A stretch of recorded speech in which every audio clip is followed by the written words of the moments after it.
Doctor Srivarma's ஆரோக்கியமும் ஆன்மீகமும். மண்ணீரல் ஆரோக்கியத்திற்கு என்ன பழம் தேவை அப்படிங்கிறத பார்த்தோம். ஆனால் மண்ணீரல் ஆரோக்கியத்துக்கு தினசரி நாம் சாப்பிடக்கூடிய உணவில் என்ன சேர்க்கணும்? அரிசி நல்லதா, கோதுமை நல்லதா, திணை வகைகள் நல்லதா, என்ன நல்லது பார்ப்போமா? நண்பர்கள், தோழர்கள், நலம் விரும்பிகள் மற்றும் உலகெங்கும் உள்ள தமிழ் உள்ளங்களுக்கும் உங்களுடைய வெல்னஸ் குருஜியுடைய அன்பான வணக்கங்கள். உணவே மருந்து. உணவை கொண்டு எவ்வாறு ஆரோக்கியமாக வாழ முடியும், உணவே மருந்தாக எவ்வாறு நமக்கு உதவுகிறது அப்படிங்கிறதை பற்றி தான் விவரமாக நாம் பார்த்து கொண்டிருக்கிறோம். அந்த வகையில் மண்ணீரல் ஆரோக்கியமாக இருக்க என்ன பழங்கள் சாப்பிட்டால் நல்லது அப்படிங்கிறத நம்ம பார்த்தோம். இன்றைக்கு மண்ணீரல் ஆரோக்கியத்திற்கும் உடலுடைய இரத்த உற்பத்திக்கும் அணுக்களுடைய ஆரோக்கியத்திற்கும் என்ன வகையான உணவுகளை சாப்பிட்டால் நல்லது அப்படிங்கிறது தான் இன்றைக்கு உங்களோடு நான் பகிர்ந்து கொள்ளப் போகிறேன். மண்ணீரல் ஆரோக்கியம் அப்படிங்கிறது வெறும் ஒரு உறுப்புடைய ஆரோக்கியமாக நாம் பார்க்காம, உடம்புடைய அணுக்களுடைய உற்பத்தி, இறந்து போகின்ற அணுக்களிலிருந்து உடல் மீண்டும் உறிஞ்சி எடுக்க வேண்டிய சத்துக்களுடைய சதவீதம் சார்ந்த விஷயமாக பார்க்கும்போது மண்ணீரலுடைய ஆரோக்கியம் இன்றைக்கு நமக்கு மிக மிக முக்கியமான ஒன்று அப்படிங்கிறத நம்ம புரிஞ்சுக்கணும். அந்த வகையில் மண்ணீரல் ஆரோக்கியத்தை அதிகப்படுத்தக்கூடிய மிகப்பெரிய ஒரு உணவு எது தெரியுமா? அரிசி, குறிப்பாக பச்சரிசி. நம்மில் நிறைய பேருக்கு புழுங்கல் அரிசியைத்தான் உணவாக சாப்பிடுகின்ற வழக்கமாக வைத்திருக்கிறோம். ஆனால் பச்சரிசி மண்ணீரல் ஆரோக்கியத்திற்கு மிக மிக முக்கியமான ஒன்று அப்படிங்கிறத நம்ம புரிஞ்சுக்கணும். பச்சரிசியை உணவாகவோ அல்லது பச்சரிசியில் செய்த ஏதேனும் ஒரு உணவை தினசரி உணவாகவோ நாம் எடுத்துக்கொள்ளும் போது நம்முடைய ஆரோக்கியம் மிகப்பெரிய அளவில் மேம்படுவது மட்டுமல்ல, மண்ணீரல் ஆரோக்கியமோ அணுக்களுடைய உற்பத்தி ஆரோக்கியமோ சீராக இருப்பதை நாம் பார்க்க முடியும். பாரம்பரிய அரிசி வகைகளில் சாமை அரிசின்னு சொல்லக்கூடிய ஒரு அரிசி பார்ப்பதற்கு நொய் போலவே இருக்கும். இந்த சாமை அரிசி இன்றைக்கு மண்ணீரல் ஆரோக்கியத்திற்கு மிக முக்கியமானது. ஈரல் நோயால் அவதிப்படுபவர்கள், மண்ணீரல் நோயால் அவதிப்படுபவர்கள் நாம் யாராக இருந்தாலும் இந்த சாமை அரிசியை உணவாக நாம் எடுத்துக்கொள்ளும் போது நம்முடைய ஆரோக்கியம் மேம்படுவது மட்டுமல்ல, மிகச் சிறப்பாக நம்முடைய உடலில் இருக்கக்கூடிய அணுக்களுடைய சதவீதமும் மாற்றமடைவதை பார்க்கலாம். பொதுவாக நாம் நம்மையே கேட்க வேண்டிய ஒரு கேள்வி, பாரம்பரிய உணவுகளில் அப்படி என்னத்தான் இருக்குது, பாரம்பரிய அரிசி வகைகளில் அப்படி என்னத்தான் இருக்குது அப்படிங்கிற ஒரு கேள்வி நிறைய பேர் என்னிடத்தில் கேட்கக்கூடிய கேள்வியும் கூட. இந்த பாரம்பரியமாக மரபணு மாற்றம் செய்யப்படாத உணவுகளை நாம் சாப்பிடும்போது இந்த உணவுகளில் இருக்கக்கூடிய எவ்வளவோ வகையான இன்னும் கண்டறியப்படாத அணுக்களும் அமிலங்களும் இன்றைக்கு உடல் உறுப்புகளை பலப்படுத்தக்கூடியதாக, அவற்றுடைய செயல்பாடுகளை சீரமைக்கக்கூடியதாக இருக்கிறதுனால மிகப்பெரிய ஒரு மாற்றத்தை உடல் அடைவதை நாம் பார்க்க முடியும். ஈரல் புற்றுநோய்ங்கிறதும், ஈரல் செயலிழப்பு நோய்ங்கிறதும், இரத்த சோகை அப்படிங்கிறதும் ஒரு 50 வருடங்களுக்கு முன்பு ஏதேனும் நோய்வாய்ப்படும் போதோ அல்லது நோய் கிருமிகளுடைய தாக்கங்கள் ஏற்படும் போதோ, காயங்களின் போதோ தான் கேள்விப்படுகின்ற விஷயமாக இருக்குமே தவிர 100-90 பேருக்கு அந்த மாதிரி நோய்கள் ஏற்படுவதற்கான வாய்ப்புகளே இல்லாமல் இருந்தது. காரணம் பாரம்பரிய அரிசி தான். இன்றைக்கு சாமை அரிசியை உணவாக சாப்பிடுபவர்கள் யாராக இருந்தாலும் அவர்களுடைய இரத்த அணுக்களையும் அவர்களுடைய மண்ணீரல் ஆரோக்கியத்தையும் நீங்கள் பரிசோதனை செய்து பார்த்தீங்கன்னா மிகப்பெரிய அளவில் நல்ல மாற்றத்தோடு இருப்பதை நாம் பார்க்க முடியும். எவ்வாறு சாமை அரிசி ஒரு மிகச்சிறந்த உணவோ மண்ணீரல் ஆரோக்கியத்திற்கு, அதே போல் குதிரைவாலி ஒரு மிகச்சிறந்த ஒரு உணவுன்னு சொல்லலாம். இந்த குதிரைவாலி அரிசியை பொறுத்தவரையிலும் வெறும் மண்ணீரலுக்கு மட்டுமல்ல, உடலுடைய கொழுப்பு சார்ந்த பரிமாற்றத்திற்கும், அதைவிட முக்கியமாக உடல் கழிவு நீக்கத்திற்கும் மிகச்சிறந்த ஒன்று. கழிவு நீக்கம் அப்படின்னு வரும்போது நாமெல்லாம் நினைக்கக்கூடிய ஒரு விஷயம், வயிற்று வழியாக ஆசனவாய் வழியாக நீங்குகின்ற கழிவுகளை பற்றி தான் நம்ம பார்க்கிறோமே தவிர, நாம் யாருமே உடலுடைய ஆரோக்கியத்தின் மூலமாக, வளர்சிதை மாற்றத்தின் மூலமாக ஒவ்வொரு அணுக்களிலும் இருக்கக்கூடிய கழிவுகள் எவ்வாறு நீங்குகிறது அப்படிங்கிறதை பற்றி நாம் பார்ப்பதே கிடையாது. உடலுடைய ஆற்றலின் காரணமாக உருவாகக்கூடிய கழிவு உடலை விட்டு வெளியேறுவது அப்படிங்கிறது வெறும் மலமாக வெளியேறுவது கிடையாது. சிறுநீராக, தலைமுடி உதிர்வதும் கூட, நகங்கள் வளர்வது கூட, தும்மல் மூலமாக, இருமல் மூலமாக, வியர்வை மூலமாக கூட உடலில் இருக்கக்கூடிய கழிவுகள் முழுமையாக வெளியேறும்போது தான் பெண்களுக்கு மாதவிலக்கின் போது ஏற்படுகின்ற கழிவு நீக்கம் அப்படிங்கிறது மூலமாகத்தான் உடல் கழிவுகள் வெளியேறும். இந்த கழிவுகள் வெளியேறுவதற்கு உதவி செய்யக்கூடிய மிகச்சிறந்த உணவுகளில் குதிரைவாலி ஒன்றாக இருக்கிறத பார்க்குறோம். எந்த அளவுக்கு உடலில் கழிவு நீக்கம் நடைபெறுகிறதோ அந்த அளவுக்கு நம்ம உடம்புல புதிய அணுக்களுடைய உற்பத்தி சீராகும். ஒரு கொள்ளளவு இருக்கக்கூடிய ஒரு தண்ணீர் தொட்டியில் முழுமையாக நிரம்பிய பிறகு அந்த உள்ளே இருக்கக்கூடிய தண்ணீர், குறிப்பாக கழிவாக இருக்கக்கூடிய தண்ணீர் வெளியேற்றப்பட்டால் தானே நல்ல தண்ணீரை ஊற்றி அந்த தொட்டியில் இருக்கக்கூடிய தண்ணீரை நாம் புழங்க முடியும். அந்த வகையில் மிகப்பெரிய அளவு உடலில் இருக்கக்கூடிய நீர் சார்ந்த, கழிவு சார்ந்த விஷயங்களை நீக்கி மண்ணீரலுடைய செயல்பாட்டிற்கு மிகப்பெரிய அளவில் உதவி செய்கின்ற அருமருந்து எதுனா இந்த குதிரைவாலி தான். திணை வகை உணவுகள்னு சொல்லக்கூடிய உணவுகள் மிகச்சிறந்த உணவுகளாக இருக்கிறத நம்ம பார்க்கணும். சமீபத்தில் ஒரு காவல்துறை அதிகாரியுடைய ஒரு பேட்டியை நான் பார்த்தேன். காடுகளில் இருக்கக்கூடிய சில பயங்கரவாதிகளை, தீவிரவாதிகளை அவர்கள் பிடித்த போது சிலருடைய அந்த பிடித்தலின் போது ஏற்பட்ட சண்டையில் சிலர் மரணமடைந்த போது அந்த மரணமடைந்தவர்களுடைய உடற்கூறு பரிசோதனை, போஸ்ட்மார்ட்டம் செய்து பார்த்தபோது அவர்களுடைய ஈரல், நுரையீரல், அவர்களுடைய மண்ணீரல், பித்தப்பை, சிறுநீரகங்கள் மிக மிக ஆரோக்கியமாக இருந்தது அப்படிங்கிறதை பற்றி அவர்களுடைய போஸ்ட்மார்ட்டத்தில் அவங்க சொன்னதா அந்த அதிகாரி பகிர்ந்து கொண்டார். அப்போ அது சார்ந்த விவாதங்களில் ரொம்ப அழகாக அவர்களுடைய கூட இருந்தவர்கள் சொன்ன விஷயம், இந்த காடுகளில் இருந்தவர்கள் பெரும்பாலும் உண்ட உணவு எதுனா திணை வகை உணவு தான்.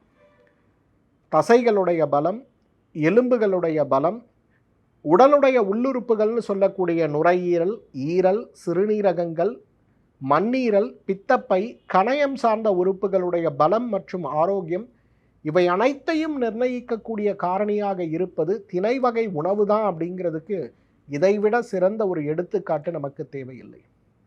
அரிசி சார்ந்த உணவுகளையும் இன்றைக்கு நவீன முறையில் நமக்கு கிடைக்கக்கூடிய வெளிநாடுகளிலிருந்து தருவிக்கக்கூடிய உணவு பழக்க வழக்கங்களும் தான் இன்றைக்கு மண்ணீரல் நோய்களையும், இரத்த சோகை நோய்களையும், செரிமான மண்டல நோய்களையும் மிகப்பெரிய அளவில் உருவாக்கி விடுவதை பார்க்கிறோம். அந்த வகையில் இன்றைக்கு ஆரோக்கியத்தை மேம்படுத்த வேண்டும் அப்படின்னு வரும்போது, குறிப்பாக மண்ணீரல் ஆரோக்கியத்தை மேம்படுத்த வேண்டும் அப்படின்னு வரும்போது அதற்கு மிகப்பெரிய அளவில் உதவி செய்கின்ற அருமருந்துகளில் ஒன்று எதுனா நிச்சயமாக திணை தான். ராகி வகை உணவுகளை பற்றி நான் சொல்ல வேண்டியதே இல்லை. கோடைக்காலம் வந்து விட்டது. இன்றைக்கு நம்முடைய வீடுகளில், பெரும்பாலானோர் வீடுகளில் மதிய உணவாகவோ காலை உணவாகவோ ராகியில் செய்யக்கூடிய கூழும் வெங்காயமும் மோரும் தவிர்க்க முடியாத, தடுக்க முடியாத உணவாக இருக்கிறத பார்க்க முடியும். பொதுவாக ராகி சாப்பிடும்போது இரத்த உற்பத்தி நன்றாக இருக்கும், உடல் எடை ஏறாது, உடலுடைய தசைக்கு நல்ல பலம் கிடைக்கும், குனிந்து நிமிர்ந்து செய்யக்கூடிய வேலைகளும், உடல் உறுதியோடு செய்யக்கூடிய வேலைகளும் மிகப்பெரிய அளவில் சீராக செய்வதற்கு ராகி ஒரு சிறந்த உணவு அப்படிங்கிறது நமக்கு தெரியும். கேழ்வரகு ஒரு சிறந்த உணவுன்னு நமக்கு தெரியும். ஆனால் அந்த கேழ்வரகு எவ்வாறு உடலை ஆரோக்கியப்படுத்துகிறது அப்படின்னா, மண்ணீரல் ஆரோக்கியத்தையும் உடலுடைய அணுக்களுடைய உற்பத்தியையும் தூண்டக்கூடிய ஒரு நல்ல ஒரு விஷயத்தை உடம்புல செய்யறதுனால தான் ராகியை உணவாக, கூழாக, களியாக, ராகி தோசையாக, ராகி இட்லியாக நாம் சாப்பிடும்போது நம்முடைய அணுக்கள் மாற்றமடைவதை பார்க்க முடியும். இதுதான் ரொம்ப புரிஞ்சிக்க வேண்டிய ஒரு விஷயம்.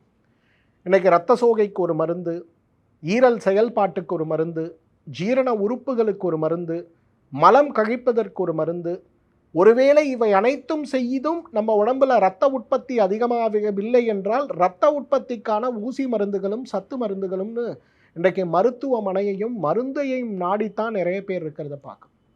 ஆனால் உணவு முறைகளில் நாம் மாற்றம் செய்யும்போது இந்த உணவுகள் வெறும் நம்முடைய உயிர்ச்சத்தை மீட்டு கொடுப்பது மட்டுமல்ல, உடலுடைய ஆரோக்கியத்திற்கு தேவையான உறுப்புகளுடைய செயல்பாட்டை சீராக்கக்கூடிய ஒரு முயற்சியை செய்யும்போது நமக்கு இருக்கக்கூடிய நோய் குணப்படுத்த முடியாத நோயாக இருந்தாலும் கூட நம்முடைய வாழ்வியல் முறை மேம்பாடு அடைவதை நம்ம பார்க்க முடியும். ராகி கூழெல்லாம் அதுக்கு இறைவன் கொடுத்த மிகப்பெரிய வரப்பிரசாதம்னே நம்ம சொல்லலாம்.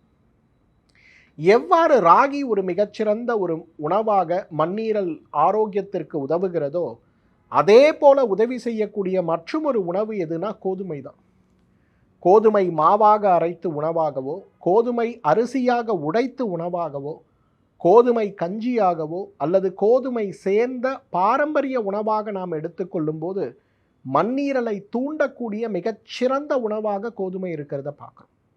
யாரெல்லாம் மண்ணீரல் நோயினால், மண்ணீரல் வீக்க நோயினால் இன்றைக்கு வீடுகளில் நாம் அவதிப்பட்டு கொண்டிருக்கிறோமோ, நாம் அனைவருமே கோதுமை சார்ந்த ஏதேனும் ஒரு உணவை ஒரு 50 கிராம், ஒரு 2 சப்பாத்தி அல்லது 2 கோதுமை தோசையை நம்ம சாப்பிட்டாலே மண்ணீரல் ஆரோக்கியம் மேம்படுவதை பார்க்க முடியும்.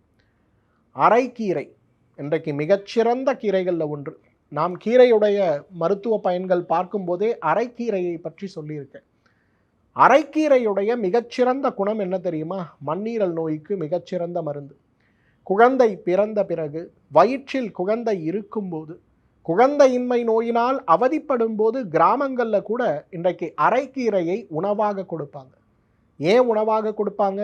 அரைக்கீரை சாப்பிட்டால் இரத்த உற்பத்தி சீராக இருக்கும். இரத்த உற்பத்தி சீராக இருந்தால் கழிவுகள் மாதவிலக்கின் போது முழுமையாக வெளியேறும். கழிவுகள் முழுமையாக வெளியேறினால் தானே அந்த கருப்பையும் கருமுட்டை பையும் ஆரோக்கிய நிலையை அடைந்து ஒரு ஆரோக்கியமான சந்ததியை நாம் உருவாக்க முடியும். அதற்கு அரைக்கீரை ஒரு மிகச்சிறந்த ஒரு உணவுன்னு சொல்லலாம். அரைக்கீரையை விட 1000 மடங்கு நல்ல பலன் கொடுக்கக்கூடிய மற்றும் ஒரு கீரை தான் முருங்கைக்கீரை. இன்றைக்கு முருங்கைக்கீரையை நாம் உணவாக பயன்படுத்தும் போது, ஏன் எல்லா மருத்துவ முறைகளும் பாரம்பரிய உணவு முறைகளும் முருங்கைக்கீரையை வாரம் ஒரு முறையாவது சாப்பிடுங்கள் அப்படின்னு அழுத்தி சொல்வதை பார்க்குறோம். ஏன்னா முருங்கைக்கீரை சாப்பிடும்போது ஈரல் ஆரோக்கியம், மண்ணீரல் ஆரோக்கியம், செரிமான ஆரோக்கியம், இரத்த அணுக்களுடைய உற்பத்தி ஆரோக்கியம் அனைத்துமே மேம்படுவதை பார்க்கலாம். ஆனால் இவை அனைத்தையும் விட சிறப்பாக மண்ணீரல் ஆரோக்கியத்திற்கு முருங்கைக்கீரை ஒரு மிகச்சிறந்த உணவு. இதை நம்ம சாப்பிடும்போது நம்முடைய ஆரோக்கியம் மேம்படுவது மட்டுமல்ல, உடல் புத்துணர்வு அடைவதை பார்க்கலாம். இரத்த சோகையோடு இருக்கக்கூடிய யாரானும் ஒருவர் உடல் புத்துணர்வோடு இருந்து நம்ம பார்த்துருக்கோமா? கிடையவே கிடையாது. அப்போ இரத்த சோகையோடு போராடுகின்றவர்கள் நாம் யாராக இருந்தாலும் முருங்கை கீரையை உணவாக சாப்பிடும்போது நம்முடைய ஆரோக்கியம் மேம்படுவதை நிச்சயமாக நாம் பார்க்க முடியும். அவல் இன்றைக்கு பொதுவாக மாலை உணவாக அவல் குழந்தைகளுக்கு கொடுக்கக்கூடிய பழக்கத்தை நாம் அனைவருமே வச்சுக்கணும். ஒரு கைப்பிடி அவல் எடுத்து பாலில் இட்டு ஊற வைத்து தேங்காய் பூ போல துருவி அதில் போட்டு அதில் உலர்ந்த பழங்களை சேர்த்து தேவையென்றால் ஒரு ஏலக்காயை தட்டி அதில் போட்டு தேவையென்றால் நாட்டு சர்க்கரையோ தேனோ கலந்து இந்த அவல் பால் கலந்த ஒரு மாலை உணவை குழந்தைகளுக்கு கொடுங்களேன். இந்த கோடை காலத்தில் ஏற்படுகின்ற இரத்த சோகை முதல் கொண்டு மஞ்சள் காமாலை வரை தவிர்ப்பதற்கு இந்த அவல் பால் உலர்ந்த பழங்கள் சேர்ந்த உணவை விட சிறப்பானது எதுவுமே இருக்க முடியாது. இரத்த உற்பத்தி வேணும், இரத்த ஊசிகள் வேணும், சத்து மாத்திரைகள் வேணும்னு இந்த இரத்த சோகை நோயோடு மண்ணீரல் நோயோடு போராடி கொண்டிருப்பவர்கள் நம்ம யாராக இருந்தாலும் யோசித்து பாருங்கள். நான் சொன்ன 10 உணவுகளில் அனைத்துமே நம்ம வீட்டில் உள்ளது தான். முறையான புரிதலோடு இந்த உணவை ஒரு மருந்தாக சாப்பிடுகின்ற ஒரு வழக்கத்தை வைத்து கொண்டாலே நம்மாலும் ஆயுள் முழுவதும் ஆரோக்கியமாக வாழ்ந்திட முடியும். மீண்டும் மற்றொரு ஆரோக்கிய குறிப்போடு உங்களை சந்திக்கிறேன். அதுவரை உங்களிடமிருந்து விடைபெறுவது உங்களுடைய வெல்னஸ் குருஜி. நன்றி, வணக்கம். ஸ்ரீ வர்மா ஆயுர்வேதா மருத்துவமனையின் வெல்னஸ் குருஜி அவர்களை மே மாதம் 5ஆம் வாரம் 26ஆம் தேதி திங்கட்கிழமை மதியம் 12 மணி முதல் இரவு 9 மணி வரை கோடம்பாக்கத்திலும், 27ஆம் தேதி செவ்வாய்க்கிழமை காலை 10 மணி முதல் மாலை 6 மணி வரை வேளச்சேரியிலும், 28ஆம் தேதி புதன்கிழமை காலை 7 மணி முதல் மதியம் 12 மணி வரை கோடம்பாக்கத்திலும், 29ஆம் தேதி வியாழக்கிழமை காலை 6 மணி முதல் மாலை 6 மணி வரை சேலத்திலும், 30ஆம் தேதி வெள்ளிக்கிழமை காலை 7 மணி முதல் மதியம் 1 மணி வரை திருப்பூரிலும், 31ஆம் தேதி சனிக்கிழமை காலை 6 மணி முதல் மாலை 6 மணி வரை கோயம்புத்தூரிலும் சந்தித்து மருத்துவ ஆலோசனை மற்றும் ஆசி பெற தொடர்பு கொள்ள வேண்டிய தொலைபேசி எண்கள் 9994244111 9500946634 9500946635. ஆச்சார்யா டாக்டர் ஸ்ரீவர்மா அவர்களிடமும் வெல்னஸ் குருஜி அவர்களிடமும் நேரடியாக பயிற்சியும் ஆசியும் பெற்ற doctor Hemala Tiruvallur, doctor Sowmiya Ambattur, doctor Revathi Kodambakkam, doctor Jayarupa Manapakkam, doctor Mangaiyarkarasi Velachery, doctor Jayakanthan Pondicherry, doctor Subashini Tiruvannamalai, doctor Saraswathi Salem, doctor Sharmila Trichy, doctor Maria Christina Thanjavur, doctor Malathi Coimbatore, doctor Lalitha Madurai, doctor Jebashin Nagercoil, Hosur doctor Sandhya, doctor Amrutha Bangalore, doctor Navneet Hyderabad, doctor Siddharth Mumbai. பட்டப்படிப்பு மற்றும் பட்ட மேற்படிப்பு முடித்த மருத்துவர்களை சந்தித்து சிகிச்சை பெறலாம். முதுகு வலியா, மூட்டு வலியா, கை கால் நீட்ட மடக்க இயலாமையா, அறுவை சிகிச்சை இல்லா குணம், ஆயுட்கால நிவாரணம். டாக்டர் ஸ்ரீவர்மா பிசிஆர், மகாராஜா தைலம் அனைத்து மருந்து கடைகளிலும் கிடைக்கும். இப்பொழுது ஆன்லைனிலும் வாங்கலாம். For more details, log into www.srivarma.online. Call 9994211666. Doctor Sreevarma ஆயுள் தரும் ஆயுர்வேதா, அறுவை சிகிச்சை இல்லா குணம், ஆயுள் கால நிவாரணம். அறுவை சிகிச்சையில்லா குணம், இது ஆயுட்கால நிவாரணம். டாக்டர் ஸ்ரீவர்மாஸ் அனைத்து நோய்களுக்குமான குணம்.